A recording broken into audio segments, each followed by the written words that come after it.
Hey everyone, welcome to Lady Overlander Radio. Tonight we're chatting with Lory Perfect. Stay tuned. Grab your favorite drink, whether it's a coffee, cocktail, or tea, and get ready. It's Ladies' Night on Lady Overlander Radio.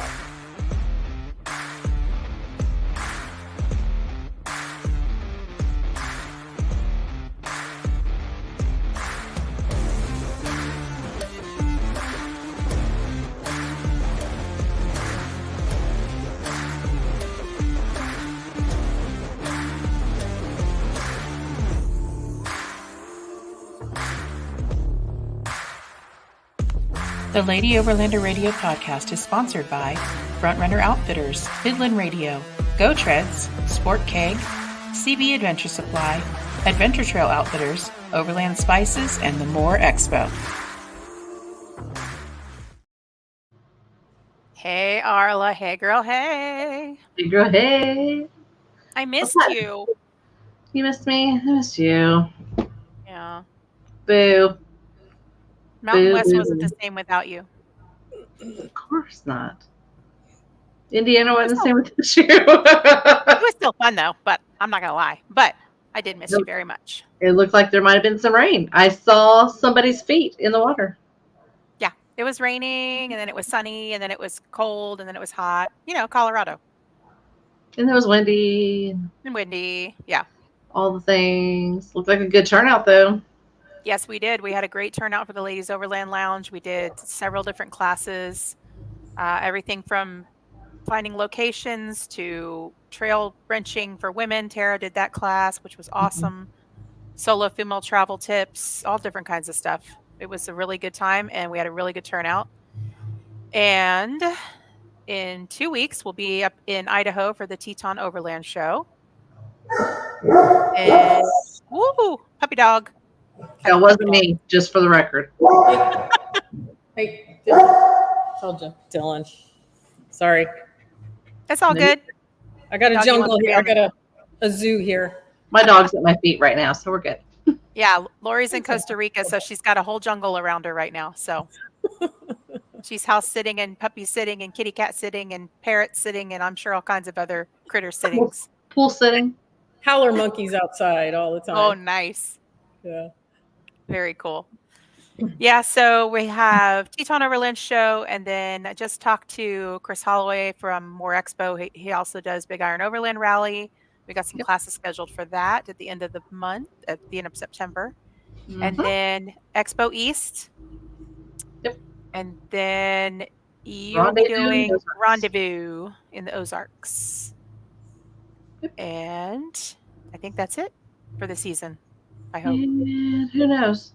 Goodness. Yes. Who knows? Who knows? Yeah, I hope so. We'll take a winter break. Everybody will chill, gather themselves, and we'll figure out next year. You'll camp because it's nicer outside. Yes. I don't know if you've ever been to Arkansas, Lori, but fall in Arkansas is amazing. Beautiful. I want to go there sometime, and you guys have quite the schedule. Wow. Yeah. Yeah. Arla likes to keep me busy. I'll be at East also. Yay! Mm-hmm. I'll see you there. Yeah. Yay. Cool. I just sent Azure all the classes we want to teach, and I was a little tardy with that, but she and I chatted at Mountain West, and I just sent her all that for Expo East. So that'll be fun. And I wanted to give a quick shout out to Lady on Toyotas for coming and representing at both Pacific Northwest and Colorado. I love you girls. Thank you so much, Jamie, for showing up and helping us out. And I want to also thank Colorado 4x4 girls for coming and representing. And you guys are awesome too. If you're in the Colorado area, you should check out Colorado 4x4 girls. They go on group rides all the time. They do recovery training, all kinds of cool stuff. So if you're looking for a tribe, they're an awesome tribe. So are Lady on Toyotas. And I think in every state, Lady on Toyotas has a group, ambassador, local group, ambassadors. Yeah. So check those out. Oh, middle truck. He'll be at East, but he lives over there. Cheat. Yay. That's awesome. a drive too, man. It's a haul. It's a drive. Lory to be a drive. Are you going to drive or fly over there, Lory? I'm flying into Pennsylvania to see a friend, one of my really good travel partners, and then driving over to Ohio to see my dad, who's living back in Ohio, where I'm from, and then driving back to Pennsylvania, and then driving down to the show, and gonna work it for a few days, and then teach a couple days. I don't know my schedule yet; it's not out, and yeah, I'll be there all week. So I've never been to the East one. This will be a new fun adventure. You and me both. I've never been either. So Me either. I want to go to all of them. And this is I've been to all of the other ones at least once or many times. And then the East one, this will be my first one too. So it'll be cool. Oh, old man, old truck. He's still 8 hours from it. I'll take 8 hours versus 18. That's closer than we are. Yeah. Hey, he came all the way out to Expo West, though. He drove He all sure the way out did. there. Wow, that's cool. Yeah. From South Carolina, right? South Carolina? South Carolina. South Am I right on the Nope. ultra? I think so, but he'll correct me if I'm wrong. Yes. I've been wrong once. One time. Yes, Yes, I got it right. See, I told you I wasn't wrong one time. What? A whole lot. All right. So, Lory, we were having a little fun before the show, and you just mentioned that you're going to be visiting your dad. What's your dad's name? Mr. Perfect. Love it. I love it. Yes. What's your last name? My last name's Perfect. And a lot of people really ask is. me, is that your maiden name or your married name? I'm like, duh, I was born perfect. Who would want to give up this name? Come on. No one ever. I've had people ask me to marry them like at least 3 times. I'm like, no, and it's not about keeping my name. They're just the wrong person. But Yeah, you just didn't like their names as much as yours. That's all. Right. It's a fun name to you. have. Like one of my first computer jobs, they're like, we had to bring you in to interview you. We saw your name on your resume. I'm like, okay, and I got that job at Xerox Computer Services. So, anyways, it's a fun name to have. Of course you did. Oh, I bet you and your dad have heard all the jokes. Oh yeah, we're willing to hear more. It's not like it's gone to our head. I'm like, my mom was a teacher. My brother's wife is a teacher. Can you imagine writing the first day of school, Mrs. Perfect? They probably throw stuff at you. That's not your real name, Oh my gosh. I wonder if teachers get bullied about their last names. Probably. Probably. Hey, Dylan, come here, baby. Aw. He's a big boy. She's puppy sitting, so he the sounds dogs are like getting a little wild. he no happy. Oh goodness. I'm surprised Sadie isn't barking. Could she hear him? Oh yeah, she's down here. She's looking at me. I can see her eyes glowing. She's looking at you like, Mama, what's that? Who's in this house with us? Stranger danger. You didn't ask me. No. Nope. June is underneath the desk over here, just chilling. I got him his comfy blanket, so I don't know what he's barking at. He just random. Okay, I'm back. Oh, he hears the howler monkeys. If I went outside, but then there's cars and Nah. the neighbors are putting up boom fireworks and scaring the dogs, and that won't do good on the microphone. So No, that's probably what he's barking at is the fireworks. Hey, Amy. She is Hey, Amy. They're booms like a rocket going off. Like a somewhere mortar down going the street. Oh, wow. Crazy. I don't know why. Wow. So tell us a little bit about what you and your dad used to do when you were young. Well, I was born and raised in Ohio for the first 15 years of my life, and I'm glad I was born a Midwestern girl. It's different than where I am now, which I'll get to.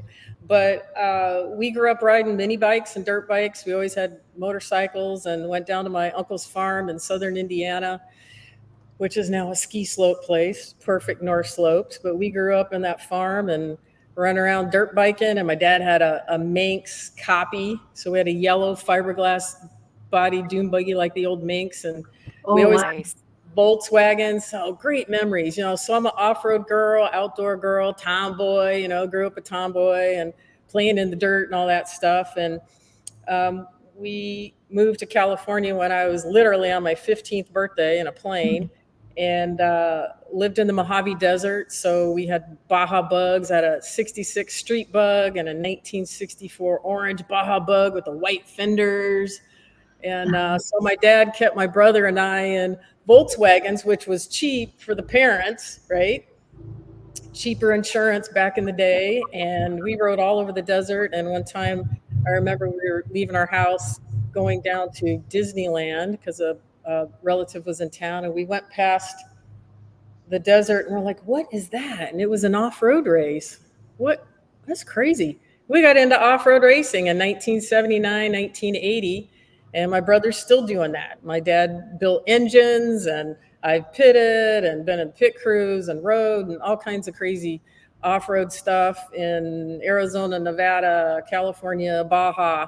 So it's been fun. I love off-roading, and I like to share it with people. And then, so that's, I don't know, came from Ohio. I live in San Diego now, and I'm in Baja a lot, either in California or Baja, or today, Costa Rica. And, but kind of where I got started was I was naturally, when I want to go do something, I guess I got it from my mom. I'm a natural organizer. So I used to ski, so I'd plan mammoth ski trips. Who wants to go? Okay. And I'd round up a bunch of people, and we'd have a condo full and carpooling.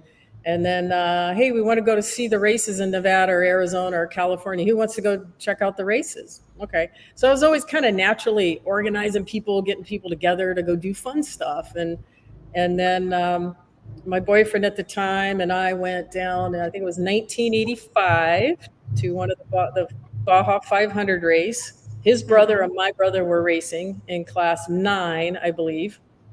And we pitted. And I'd always heard about Mexico and Baja, and you hear these things, you know. I was kind of new to California, and I loved it, got hooked, and I've been going ever since. So been exploring and running around Baja and like, what's down that road, down the back road, and checking it out. Even with my girlfriends, you know, my friend Pam and I were like, what's down that road? We found the best camping spots just going down the road and checking it out. So that's how I got started going to Baja. And it's easy because it's close right here to San Diego. I'm right by, you know, a cross-border region where I know a lot of other people in the United States, it's kind of a big deal for them to first get to California and then cross the border. So, yeah. So it's a little bit about how all that came about. Well, that sounds like the perfect way to grow up. Yeah, I did there. It was fun. Yeah. Perfect way. And that must have led perfectly into the job that you do now. I see what's happening here. I'll be here all night, folks. Ting, ting. So my day job for years was I was in IT, you know, in a male-dominated same girl. field. IT and then the training department and stuff like that. And so I did this on the side to keep me sane and get me out of my stressful work situation. It was just like an escape. I'd go to Baja, lead trips, and I've led lots of free trips too, with some groups online and stuff. I just love it. I love to share how to travel safely and everything in Mexico, and the do's and the don'ts, because you don't just want to wing it in Mexico. People are like, oh yeah, just wing it. I don't agree with that. Have a sort of a plan, but a flexibility plan. Back in 2002, I was online just dinking around, you know, early days of the internet, whatever. And I saw this website called totalescape.com. And I noticed they had some trips on there, and I'm like, oh, interesting. And the founder of the company is Dana Williams. She's awesome. Check out totalescape.com sometime. And I noticed she had a trip down in Baja, but it was the same weekend as the Baja 500.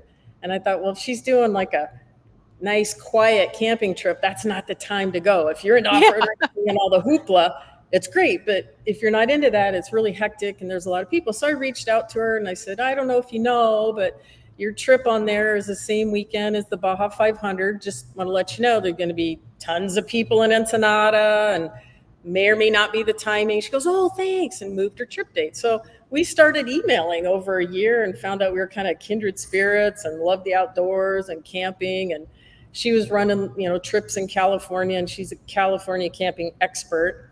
And Nice.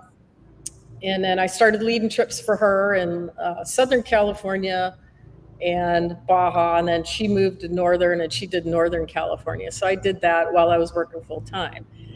But I retired from a local government agency in San Diego, March 2020.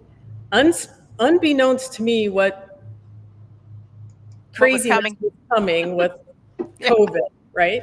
Oh, yeah. So, yeah. And so let me look at my notes. And so I put up a new website recently, and I always was Perfect Adventures, and I can do that anywhere in the world, but I like to lead trips in Baja. It's my specialty. It's my passion.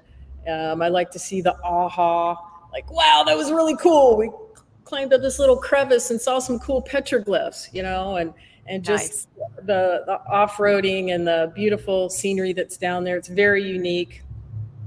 People don't even realize it snows in Baja, and there's big, huge mountains. Like, there's all kinds of terrain, from rocky, sand, silt, mountains, beaches, and like out west here, Colorado and San Diego or California and everything, we have a lot of public lands. Well, in Baja, all the land is owned by somebody. By the government. It's not all public. The beaches are somewhat public. You're still going to pay to camp on the beaches there, but it's a rancher's land. Maybe a fisherman owns it, whatever. So people are like, oh, just camp anywhere. Well, you might need to talk to the locals. Might need to ask the landowner about that. Yeah, just make sure, because people ask me that all the time. So basically that's what I've been doing. And now that I am officially retired from the day job, I can focus more on going to Baja, taking trips to Baja. I did 6 weeks in Baja last fall and led a trip, and then just stayed down to Baja Sur and did some scouting around and looking for new places. That's the fun part, is just scouting around, going down roads. Hey, this is a great place to camp. And we did 75 miles off-road from on one day from Mojave to San Juanico. It was epic. And I still got drone footage I haven't even had time to edit. It takes time to do all that stuff. So it's a lot of fun. And don't be afraid, if anybody's listening to this, pretty much whatever kind of vehicle you have, you can bring into Mexico. You're just going to get Mexican insurance. But for a lot of the places I go, you just need high clearance. You don't necessarily need four-wheel drive. When I started leading trips, I had a 4Runner, and then I had a Tacoma. Neither one of them were four-wheel drive. And I used to carry this big, thick board that ironically is about the same size as a Max Trax. I didn't even know what Max Trax wasn't even invented. And it wasn't even a thing. In the sand, you use that board to get out. So I got stuck twice in San Felipe. But you don't necessarily need four-wheel drive, but it's helpful. And a lot of people have Subarus. I have a Subaru Crosstrek. It's got 8.7 inches of ground clearance. It's okay on some places, but other places it's the high clearance you need in Baja, not necessarily four-wheel drive or all-wheel drive. Yeah. Maybe that's TMI. I used to have a little Crosstrek, and I loved that thing. They're great. Did you? It's awesome. Subarus are great. I had 3 kids in car seats at the time, and that wasn't working. So, wow. Yeah, that's the only reason I got rid of that vehicle, because I loved that vehicle, and it did so great in the snow. And great gas mileage. So we got a question here. Joanne and Teddy Cook say, so in Mexico you need Mexican insurance. So touch on that a bit. Okay. So whether you're in Baja, Mexico, which is a big peninsula, or you're in mainland Mexico, the law is you have to have Mexican insurance. Okay. And don't believe what your U.S. company tells you. You need to get Mexican insurance that's underwritten by a Mexican insurance company. And there's 2 companies that are American companies that sell proper Mexican insurance. The one I partner with is bajabound.com. Okay. There's another one, Discover Baja Travel, that's in San Diego. Either one of those companies. I've actually met their underwriters that are in TJ. I met them at the Baja Bound Christmas party. Great people. So for legally in Mexico, you need to have liability insurance. Don't go into Mexico without Mexican liability insurance. Why? If you get in an accident or hurt somebody or get in a car accident and you don't have one, your FMM, which is your immigration paperwork, and two, Mexican insurance, you can go to jail. And I say that to scare you because I don't see that American. It's so easy to do the right thing and follow 2 rules that you need before you go to Mexico. So yes, you need Mexican insurance. To me, I buy it by the year because I'm back and forth all the time. But you can buy it in 6-month increments, 1 year, or 24 hours. So let's say you're going down there for a weekend or a week. You just buy it in 24-hour increments. And you can't buy it 24 hours to go in, I'm camping somewhere, and then I'll buy it for the day I come out. No, you need to buy it for the entire length of your stay. Yeah. And it's really easy to do online on Baja Bound. Print it out, keep a copy of your policy in your car, and then I keep the front sheet that has the phone numbers to call with me on my person in case it's never happened. I've never had my car vandalized or stolen or anything. I'm usually with my car all the time. Very important, if you get into a car accident while in Mexico, you need to call the number on your policy and report that you got into an accident. Instead of coming back north across the border, report it while you're in Mexico. Okay. So, any other questions about insurance? Very important. And I get liability and the full package, and I put extra insurance. I buy extra insurance for people in the vehicle in case of accident, because I figure if there's an accident, it's probably going to be pretty bad. But you can do whatever. How is it priced compared to U.S. insurance? Is it more reasonable or is it more pricey? For my old school 2002 Gen 3 4Runner, a year policy, and I add extra on the medical, it's maybe $300 a year. But like if you buy it in 20, it just depends on your car and your coverage. It could be anywhere from 10 or 15 bucks a day to 20 or 30 bucks a day. It just depends on the options that you choose. So you can get a free quote and play with the numbers and play with the underwriting companies. There's usually 3 of them on Baja Bound, but yeah. And then you just have peace of mind. You're like, I'm insured. It's cool. And you're going to be camping with your car all the time. And if you're in a big city, just be careful, where you park it, or have the kids, pay the kids some pesos to watch your car. When I first went down there, I thought they were going to wash my car. No, they were going to watch my car.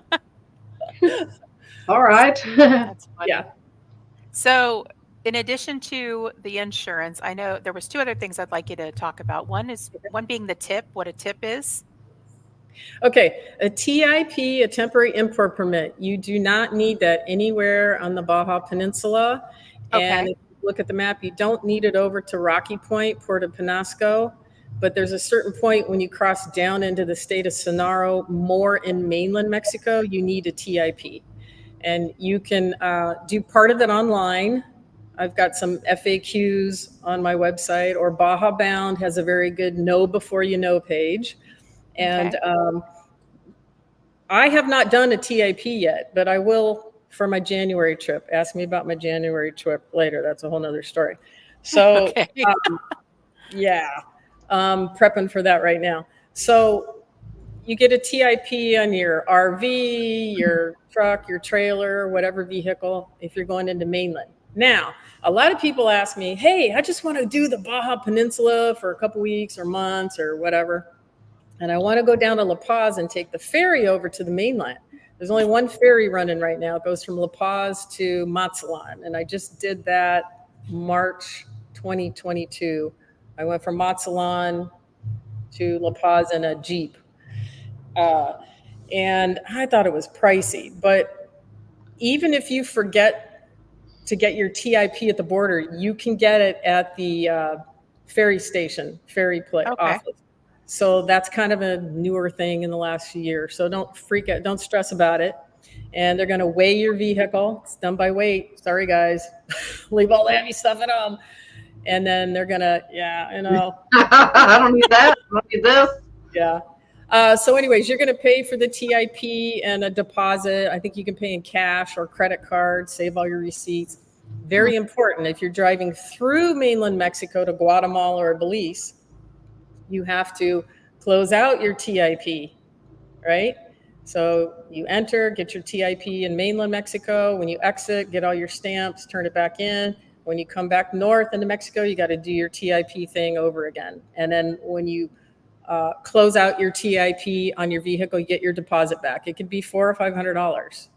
Yeah. And you don't want to leave that hanging because that'll give you issues later if you come back. So it's not a big deal process at all. Yeah, I heard that it can be a big process or a big deal if you, like, I know Eric and Brittany Highland, when they flew in for Expo West, the tip was still running on their Gladiator. So when they got back, they still had more time in the country, but their vehicle didn't. So they had to go through this whole process to get that taken care of. So, and yeah. Usually the TIP matches your immigration papers. So in Mexico, you can get they call it a tourist visa. It's not really a visa. It's like a permit to be a tourist. Okay. And I really like to stress this. A lot of people complain about people coming north and not having their papers. When we go to any country in the world, you have to have you go through immigrations and you go through customs in any country in the world. So there's a little thing, it's called an FMM. You can look it up on my website or Baja Bound, wherever. And it's simply, you just walk into immigration, get it, and it is a legal piece of paper. It's about this big. I should have had mine with me to show you. And it says you're legal to be a tourist in the country. You're covered. And you can get one for free for 7 days if you're just down for the weekend. Nice. Those of you that are flying, the airline takes care of that. You remember filling those out in the plane. But when you're driving, it's your responsibility to get out of the car, walk into the immigration office and get it. They're not going to come out and ask you if you have it. It's our responsibility. Keep it with you. Mexico recognizes passports and the U.S. passport card. Mexico immigration does not recognize Century or Global Entry. That's a U.S. thing. So to go into Mexico, you either need a passport from whatever country you're from or a U.S. passport card, get your FMM, and you're set. And it's the fee for 6 months is like $30-$35. It fluctuates. So another tip I give people is even if you're gone for a month or 3 weeks, get the full 6 months. You're paying for it. Just tell them you want the full 180 days. It's none of their business that you're only gone for 2 weeks because you might decide to stay longer and you're having fun, or maybe you want to take the ferry over and stuff. So get the full 180 days. They write it on there. It's a piece of cake. And love it. Yeah. Now, before we get into the passport and the passport card, because I do want to revisit that, let's go to Joanne and Teddy's question they had up there, Arla. So they're curious on the medical. Does it help you get out of there in case there is a medical emergency? So I guess medical insurance. I think when you were talking about insurance. Oh, that's just car insurance. Yeah. Medical. So I do teach classes at the expo about some of this stuff. So I recommend to all travelers going into other countries outside the U.S. Okay, your U.S. medical insurance does not cover you, any of us. There's only one federal policy that I know of. If you check, most of our insurance policies do not cover us outside the United States. So you're not covered. Maybe an emergency, usually not though. So it's best to buy travel trip health insurance. So I have a couple companies that I like. I'm in Costa Rica. I bought it because last year I was here and I did have a little bit of a medical thing happen. So you can do that. There's also those companies like SkyMed. I don't know. There's a couple companies out there that you could buy, like they'll fly you out or whatever. And I don't remember the names of those right now. But yeah, car insurance completely separate from medical health insurance. Okay. Yeah. So that's one thing that I have heard is that medical in Mexico is actually a lot of people pay out of pocket for it because it's not Yeah. super expensive. Right. So, So, and yeah, my dentist is in Tecate, Mexico. Adami dentist, they're great. They've been there 30 years. In the Tijuana area, Ensenada, there's lots of doctors. So in the bigger towns that you're in, there's lots of good doctors, and it's inexpensive. You can go in and get minor stuff done and stuff like that. So anywhere in Mexico, actually. So that's why you hear of medical tourism. It's huge in Baja. Everybody I know in San Diego goes down to Tijuana, Tecate, or Ensenada. Everybody takes their pets. They have great vets. The vets for your pets are a lot cheaper. If you want to have a major surgery on your animal, go down to, all my friends take their dogs. Yeah.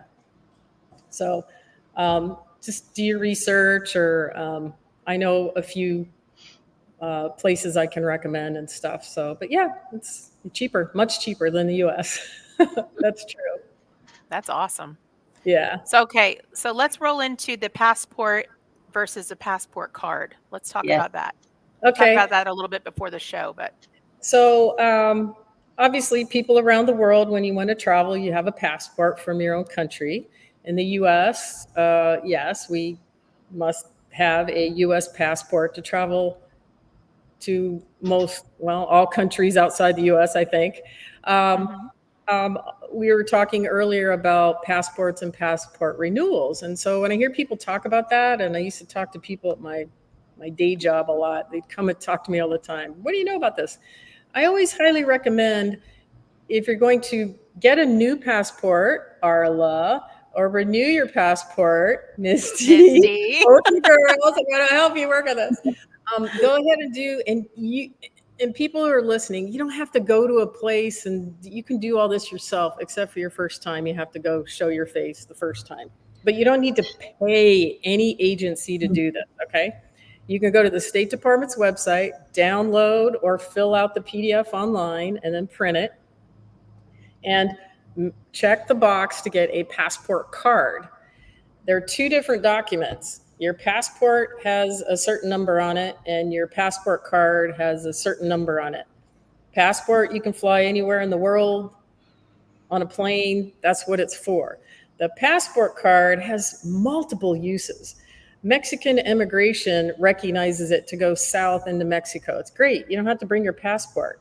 Only if you're flying into Mexico do you need to bring a passport. If you're just traveling by land, you could do passport card if you want.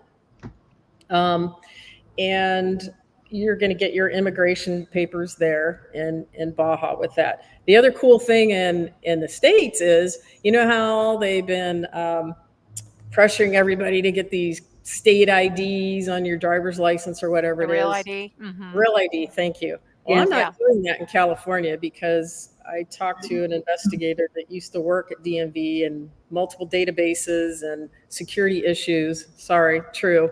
So in California, you only need that if you want to buy a gun or have a real ID. Well, I don't need that. So you can use a passport card when you're flying domestically in the US to show citizenship. It has your picture on it, your birth date. It doesn't have your address or anything, and it shows citizenship because it's a passport card. And what's great about passports or passport cards, you can get TSA pre-check. Nice. Yeah. So, and I highly recommend people getting a passport card for everyone in your vehicle, kids and everybody, because if you go into Baja and you're driving, when you come back north across the border, you can go in a special lane called the ready lane. And if everybody has a passport card, you flip your card to the screen on the card reader as you get up to the border. Your information comes up instantly on the agent's screen. And it's like a 20-second, 30-second, get through the border. And it's a lot quicker to go in the ready lane than the standard lanes. It has nothing to do with Century or Global Entry. That's a whole nother thing. So you can also, here in San Diego, we walk across and go to dinner, go shopping. We go to Tijuana and do stuff all the time. And then we walk across. Well, in the summer, it can be a 3-hour wait to walk north. We are the busiest border crossing in the world, San Diego and Tijuana. Seriously. So I just bypass all those people and go right to the front. And I either cross in the Century lane because I have a Century Global Entry card, or I go on the ready lane. So you can use a passport card to walk across the border in either direction. And you can use it in your vehicle to cross the US-Mexico border in either direction. You can fly on a plane domestically in the US and show citizenship. And I also use it like when you're in a store using a credit card. Can I see your ID, ma'am? I show them a passport card. Sure. Because I'm a big privacy advocate, and that's another path. But you legally do not need to show your driver's license unless you are driving and a cop says, I want to see your driver's license. That's all the driver's license is for, is driving. That's it. And don't let anybody ever scan your driver's license and get your data. Like in a bar, don't let them do that. Okay? Show them your passport card. They can scan it all day long. They're not going to get any data off of it. It's an RFID chip thing. So anyways, I mean, talk about that all day. So that's good info. Now it does have your date of birth on there, correct? So if somebody who is 21 wanted to show it for proof for an alcohol purchase or whatever, they can. Yes, correct. It has your birth date, your photo, your name, but not your address. And I never put my home address on any of those things. I have a street address PO box just for all of us that need more privacy. Yep. I like it. Very much so. That's a whole other conversation we'll have another time. But I used to teach privacy classes, so I love it. I'm in cybersecurity, so I'm right there with you. Yeah, we gotta talk. Yeah. So what did Gen Xers say here? This is what had no idea about all these passport card hacks. Awesome, thank you. Yeah, you're welcome. I don't want to scare anybody, freak anybody out, but the idea is if you're going to renew your passport or get one your first time, go ahead and check that box. It's only like $30 or $40 more, and both documents are they both are worth or not worth. They last 10 years.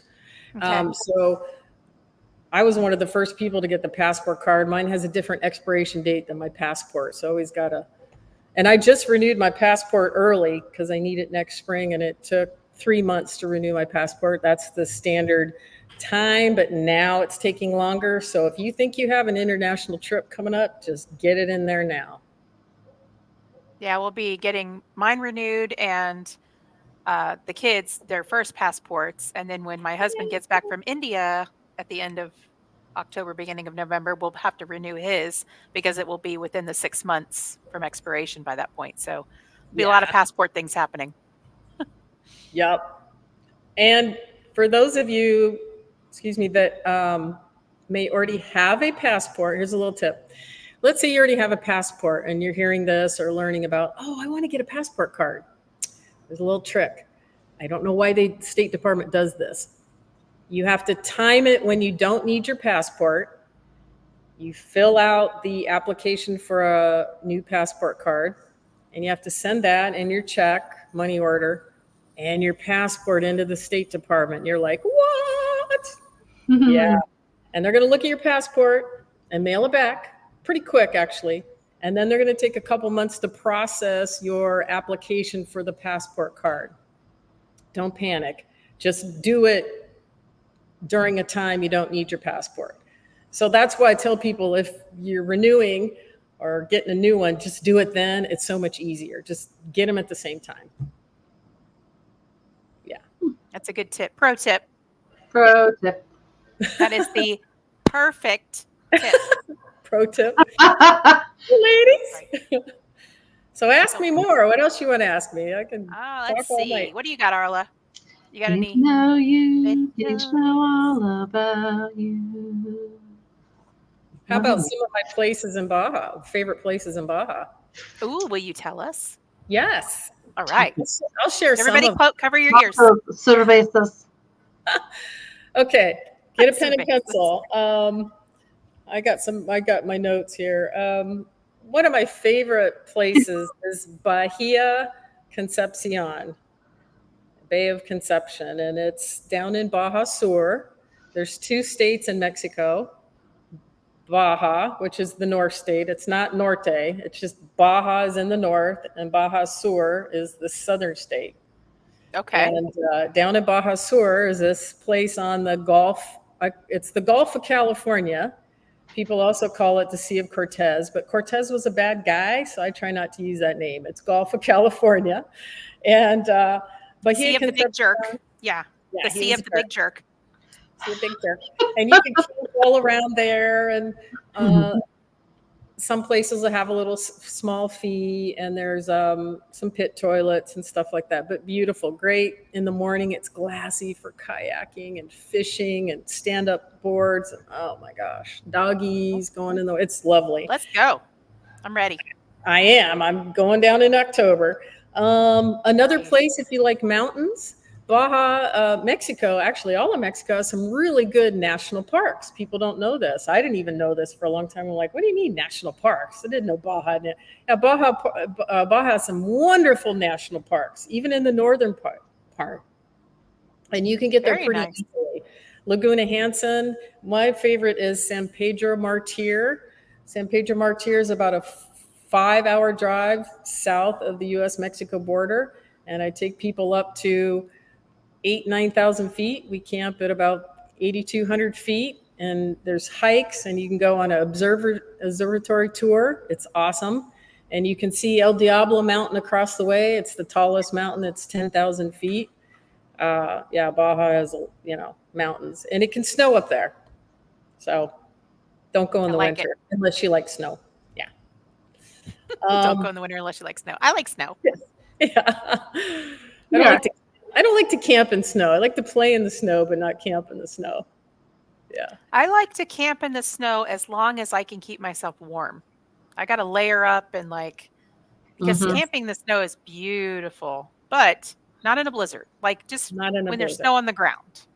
Yeah. And clarify. Camping's great anywhere as long as you have the right gear, right? Yes. Right. 100%. Yeah.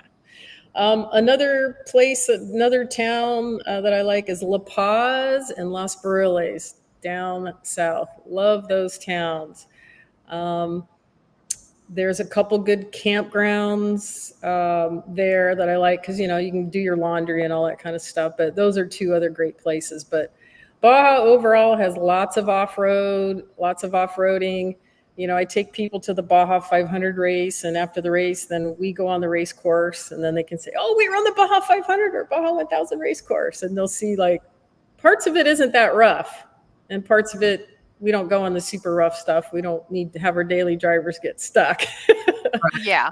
But, how awesome is it to be off-roading, in the desert, and all of a sudden you come around and there's the beautiful Pacific Ocean. You're like, this is a race course? Yeah, cool. And then you go down the coast and go down and have a cold drink somewhere. Yeah, it's a lot of fun. A lot of, if you're into photography, come to Mexico, come to Baja.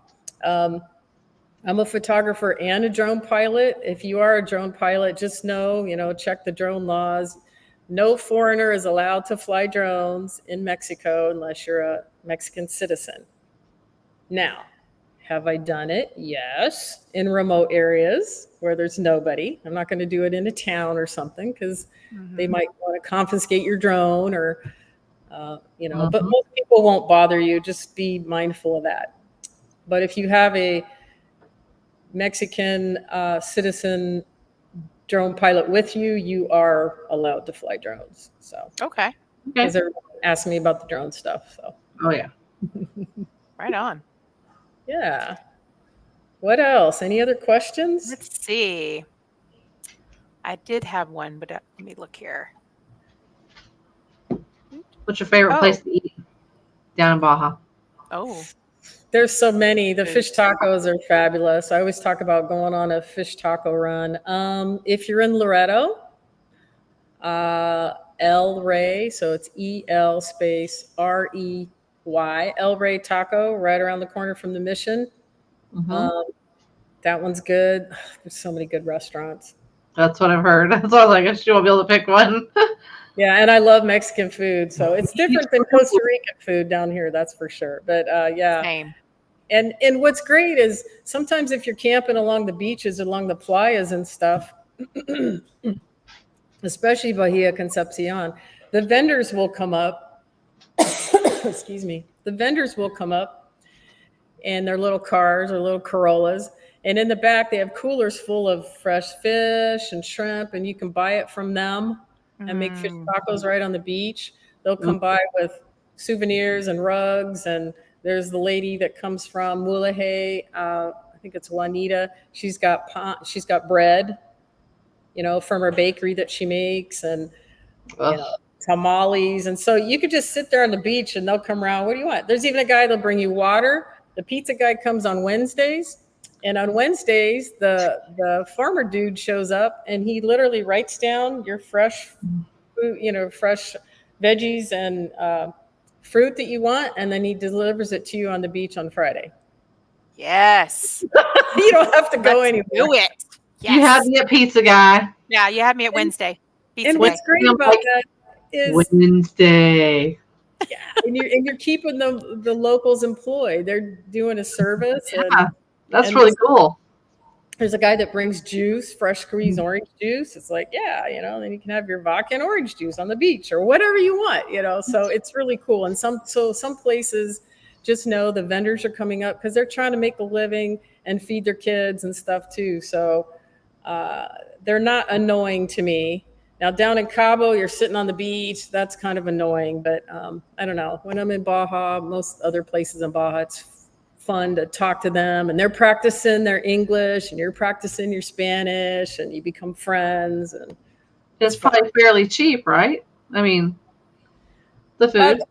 Everything everywhere has gone up after COVID, but reasonable, very reasonable. Yeah. They've been working. They went out and caught the fish and caught the shrimp, and it's going to be cheaper there than going to a restaurant or somewhere usually, or even to the fish markets. It's like the best kind of DoorDash ever. It's like DoorDash. Here's your fresh food. Wow. The original. I love it. The OG DoorDash, Mexico. Yeah. Baja. That's right. Yep. Delivered right to your rig. I love it. That's right. I remembered what I wanted to ask you. Okay. Wanted to make sure we spoke about this. What do you have coming up in 2024? Ooh. Okay. And I have a couple other things to talk about. So I'm gearing up to go from California to Panama and back. Nice. Yes. And I met some other overlanders through, the Overland Expo, and there's three other rigs I can think that are going around the same time in January. And so we're hoping to kind of hook up together, maybe do the border crossings together in numbers, camp here and there, whatever. And my travel partner, we're going to try to do it in 3 months. I've got my schedule cleared, so we'll see what happens. But yeah, try to hit all those countries. So that's 8 border crossings going south and 8 coming back. Oh, wow. Actually, we might see police coming back, so we'll see. So I've been doing a lot of research. I have a document on each country, and I'm not really worried about anything but the border crossing. So anybody that goes to Overland Expo, there's a guy named Pete Sweetser that teaches borders and checkpoints and bribes, and go to his class because I've learned so much from him. I teach Baja borders and checkpoints. Okay, I'm the queen of that, but he's like worldwide dude, right? And he's given so many good tips, and you need to show up calm, relaxed, well-fed. You're not in a hurry. You show up in the morning, but you gotta know exactly what the fees are. It's $2 for this and $5 for that, and don't pay bribes. We never pay bribes. Don't pay bribes in Baja. Don't pay bribes. There's no reason to pay bribes. It just makes it worse for the person behind you. So anyway, See, that's different advice than what I've received before. Okay, good to know. Yeah, there's all kinds of situations, but typically you shouldn't have to do that. And you know, we don't condone that in Baja because it just perpetuates that. Right. And people think, you know, there's a whole jokes. Oh, just give them $20. Well, you're making it worse for the person behind you because then the guy's going to expect it. No, and yeah, we do a whole show on bribes and checkpoints and all that stuff. So no, I like it. Yeah, so that's my big trip, and for Perfect Adventures, I want to lead some more women trips. I want to get more overlander chicas. It is kind of a male-dominated thing, but there's more and more women. And if you're a woman listening to this and you've never been to any expo, any overland or outdoor adventure expo, go, because it's not all guys. It's a lot of women and single women, or they might be there with their partners or whatever. And it's like amazing. And you guys, I love what you guys are doing. When I went to your networking event at Redmond Overland Expo, that was great. I got to meet all these ladies and the Toyota Overlander, the lady on Toyotas. Yeah, it was great. You know, I got to put a name with a face. So you get to work with others. Yeah, your shirt. I mean, it's great. I was just on their site today. So, and I hope I can take a minute to say this. I'm looking for some more photographers, male or female. But if you happen to be a lady, you know, a woman with a digital SLR and you know what you're doing, I'm a photographer, but I'm leading the trips and on the radio and kind of busy. And, you know, I got some upcoming trips. If you want to hit me up, I'm looking for, I might even give you a free trip or whatever will work out, but I need another photographer to come along and photograph. I need more photographs for social media and stuff like that. So if anybody's interested anytime in the future, just talk to me and we'll work something out like that. So I know a girl. Excellent. Yeah, I'll let her know. Cool. Yes. So what else? If they're a drone pilot, that's a plus too, but they don't have to be. Okay. But you know, camera, digital SLR, maybe video, drone pilot, whatever. And if they can ride with me, or if they have a high clearance truck or SUV, that's okay too. So, yeah. Awesome. So what other Baja questions? Come on, there's got to be some out there. Well, I have a question. Okay. How badly was Baja affected by the last hurricane that just went through there? Pretty bad. Yeah, I was monitoring it, and you know, some people are like, "Oh, people are just panicking." Well, in San Diego, where I live now, I'm down in Costa Rica while this last hurricane was going on. But and I wasn't worried about California. They have an infrastructure. Okay. Baja doesn't. And Hurricane K in 2022 hit right at Punta Eugenia and just devastated the middle of Baja. They still haven't recovered. I can tell you stories from that. It blew out the two palapas where I was going to stay last October.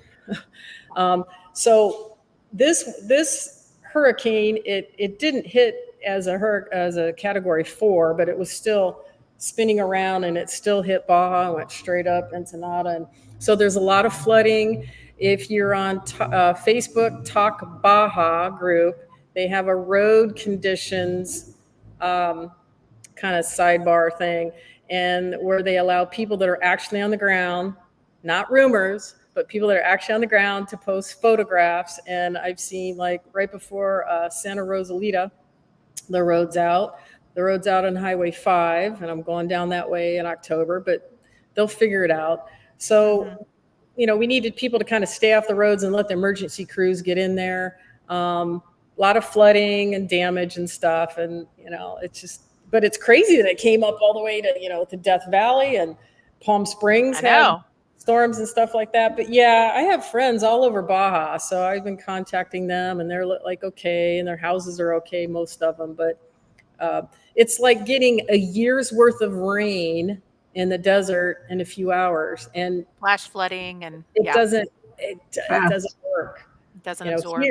Here and other places, and you know, the earth can handle it, but it just runs off. So Yeah, it did some road damage, a lot of road damage, and it's going to be like that every year now. So around this time, August, September.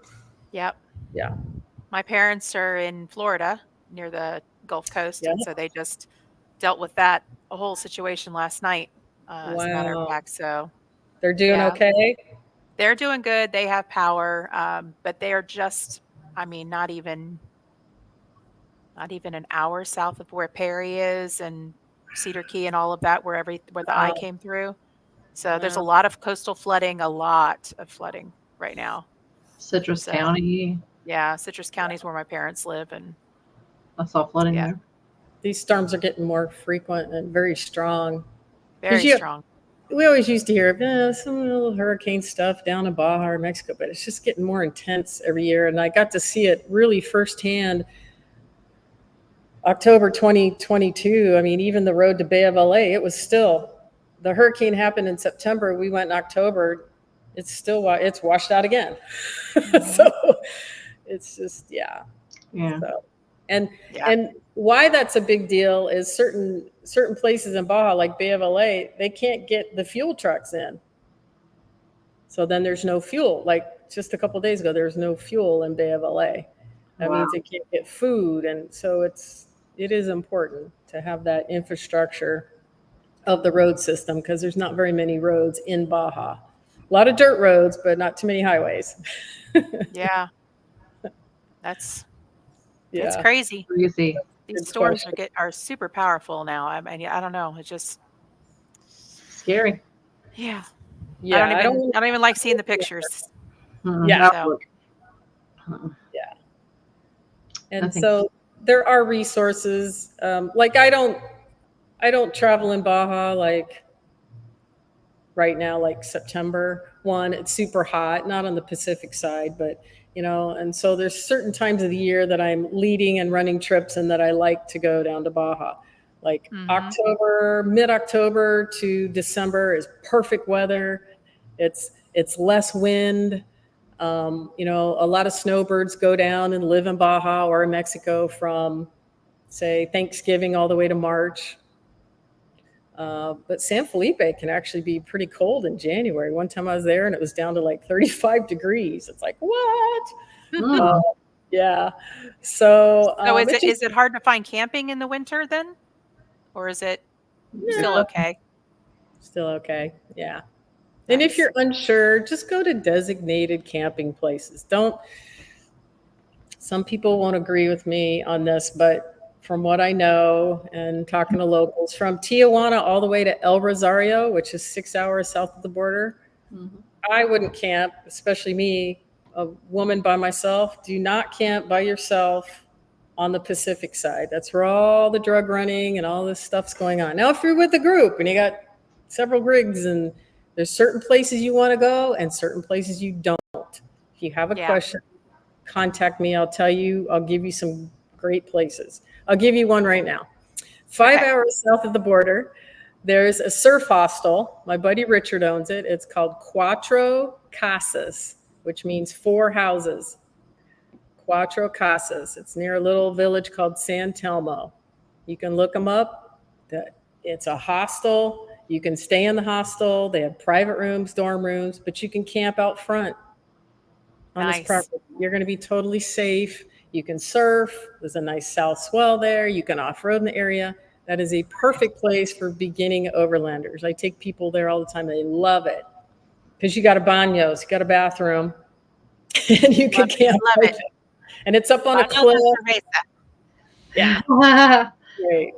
So that's a great place. And there's hostels in Mexico, and I know a lot of people have a negative, sometimes connotation in the U.S., but hostels are great outside of the U.S. Okay, they are.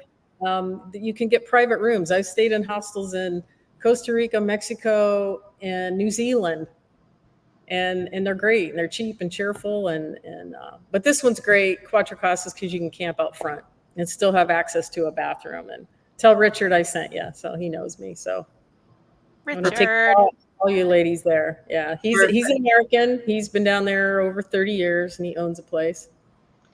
Protection. Do you have to be careful what you take with you? Laws or other issues? That's Gen Xers, Overland.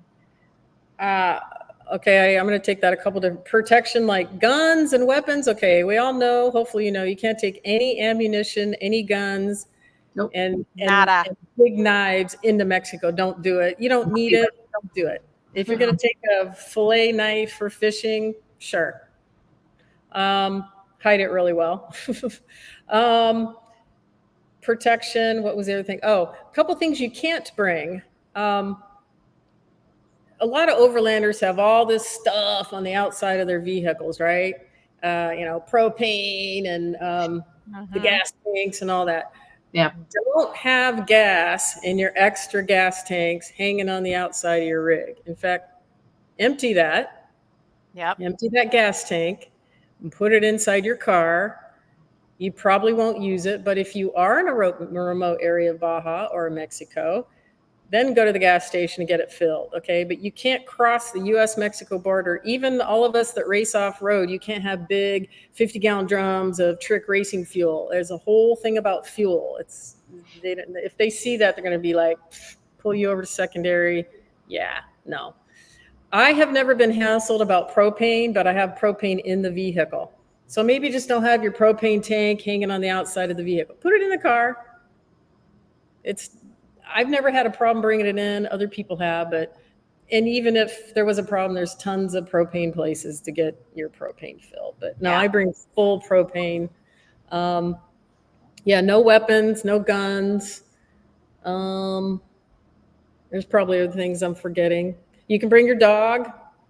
They never really ask you for paperwork. They might ask you for paperwork going north. Bring all your vet papers and stuff, but I'll tell you, Customs and Border Protection, that's separate from Border Patrol, but Customs Border Protection going north, they've got so many other issues right now. They don't really hassle you about your dogs, but just have your paperwork with you. I get that question a lot.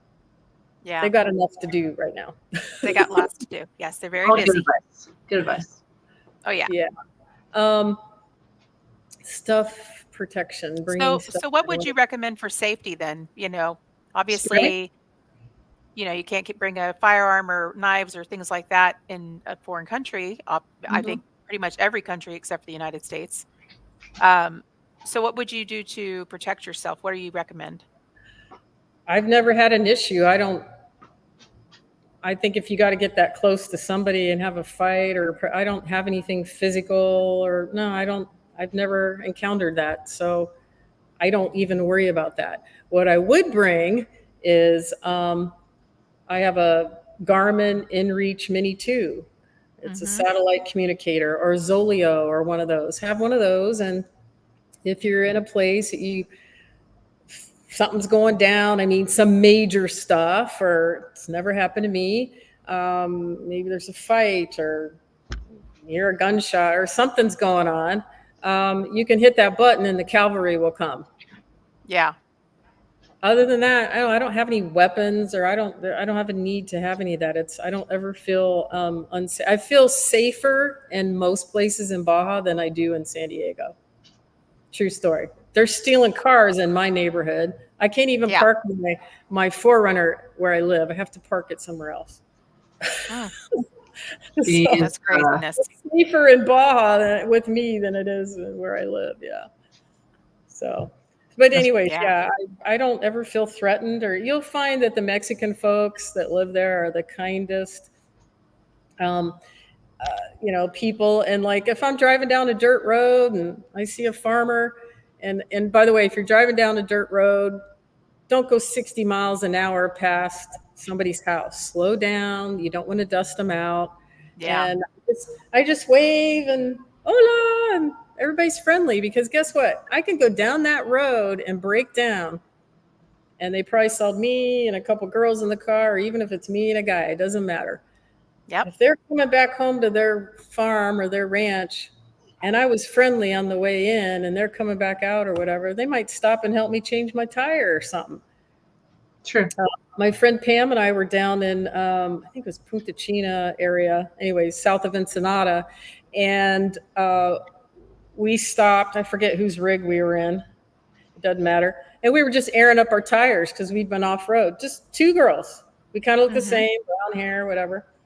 And a local cop in a truck stopped to ask if we were okay and if we needed any help. I'm like, no, we're good. We got this. It's like, okay, I just want to make sure you're okay. I've never been threatened and none of that. And it's because we are not involved with any criminal activity. We're not pissing off the drug cartel.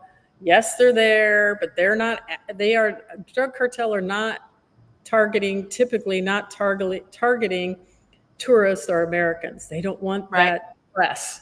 Yeah. Doing their thing. And in mainland Mexico, I talked to a guy that's an overlander buddy, motorcycle guy, and the cartel will stop you at some places in Mexico because there's something going on up ahead, whatever. And then they don't want you in the middle of that. They don't. They protect you. They don't want to be in the press. Trust me. So I just saw a question or something pop up. No, it was just Gen Extra saying, good to know that safety hasn't been an issue. Awesome. Sounds like a great thing. Yeah. And, there's places to avoid. I know where to go and to where not to go. We do not drive at night anywhere in Mexico, anywhere in Latin America. Do not drive at night.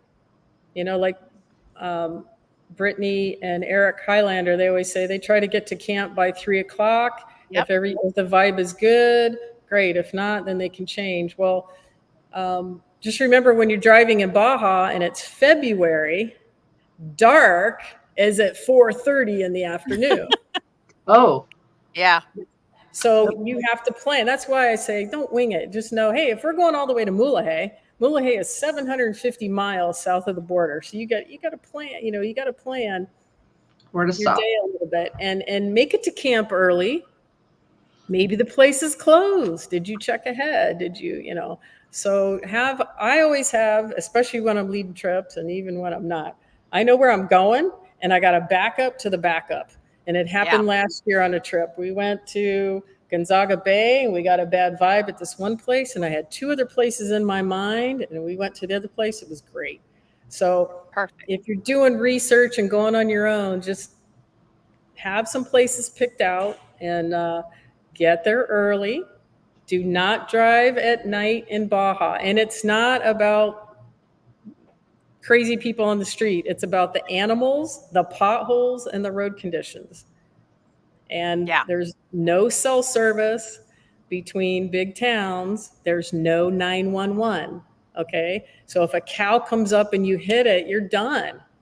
It's just, don't drive 70 miles an hour in Baja. It's because of the animals, cows, goats mostly. Another pro tip. Yes. Indeed. Love it. Okay, cool. Lory. So shameless plug time. Tell us all your social media, where everybody can find you, websites, all that fun stuff. Yes. Okay, my website is perfectadventures with an S.com, perfectadventures.com. On Instagram, that name was already taken, so I'm Perfect Adventures Baja. And on Facebook, Perfect Adventures Baja, I think it is too. I need to do better at my social media, but I'm out having fun and doing stuff. I'm like, oh yeah, I got to post stuff. So I got to get better at that. Why I need another photographer to help me out too. I was gonna say, don't waste your time doing social media. Go have fun. Yeah, and for those of you out there watching this, please come to any overlanding expo that's out there in the U.S. It's a great place to meet other people, meet other women, and talk to folks like the three of us here about questions and on the road and overlanding. If you got Baja questions or Mexico, hit me up. Come to any of my classes at East. I'll be there. Just it's a very welcoming community, and I welcome all you newbie overlanders. Just get out there and have fun, man. Go for it. Absolutely. Yeah. Yep. So I'll see you at Expo East. Yes. And we'll have fun and we'll communicate and we'll network and we'll do all the fun things there together. So I'm excited. Yay. And get your passports. Yay. And get my passport and passport card. Yay. Right now. Yes. Thank you. Check the Thank you box. for this Get your passport opportunity. card, everybody. Yeah. It's worth it. Yes, do. All right. Thank you so much for being on the show tonight, Lory. We've really enjoyed chatting with you. And thank you, everyone, for watching. Next week, we have another great guest, I believe. Arla? We do, but I've already closed the Secret. calendar. You're killing me, It's all Smalls. right. We can keep that a secret. It'll be We another don't great tell us guest. early anyway. What are you trying to do? Just a little teaser. Tricking me? Of course we have a Yeah. guest next Wednesday. Come on, man. But not the Wednesday after that, though. No. No. No. So I'll be driving to Idaho. That's a long drive. We're gonna make it fun though. Tara McGovern's we're gonna meet up with her in Colorado, do a little camping, have a little fun. She's got a trailer right now from Expedition Trailers that we're gonna have at the show. We're gonna be serving cocktails and charcuterie boards out of the trailer. So it'll be a really good time at Teton Overland Show. Indeed. You're going to Idaho, and then you got to get back to Virginia. Idaho, then back to Arkansas, then to Kansas, then to Virginia. Yes. Wow. My 4Runner is going to become a 5Runner soon, I think, if that's possible. So, yeah, lots of miles. That's great. Good times. I like driving, apparently. Apparently. All right. Thank you, everybody. We'll see you next week. Have a great week. Bye.